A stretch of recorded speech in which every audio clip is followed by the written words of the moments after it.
একবার গোপাল তার ভৃত্যকে ডেকে বলল, জানিস পিসে, এই লোকজন এলে এত এত তামাক সেজে দেওয়ার ফলে আমার প্রচণ্ড খরচ হয়ে যাচ্ছে। তা এবারে না এটা একটু কমাতে হবে। কেউ এলে আমি যখন তোকে তামাক সাজতে বলবো, তুই কিছু একটা অজুহাত দেখাবি, দেখি তামাক সাজবি না। এই করতে করতে আমার কিছুটা সঞ্চয় হয়ে যাবে। বিষে তার ভৃত্য বলল, যথা আজ্ঞা, আপনি যা বলবেন আমি তাই করব। এমনই একদিন রাজা কৃষ্ণচন্দ্র এসে হাজির গোপালের বাড়িতে।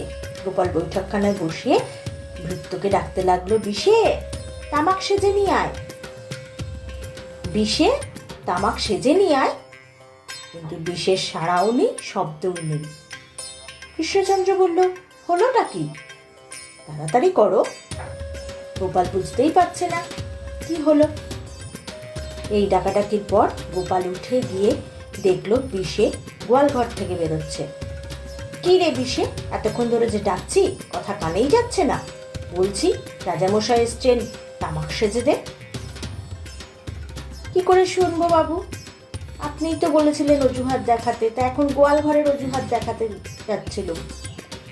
এবারে কি বলবো, মা ঠাকুরুন ডাকছেন নাকি তামাক নেই? বলে দিন, আপনি যা বলবেন আমি তাই করব। রাজা কৃষ্ণচন্দ্র তো অবাক, সাথে হো হো করে হেসে উঠল।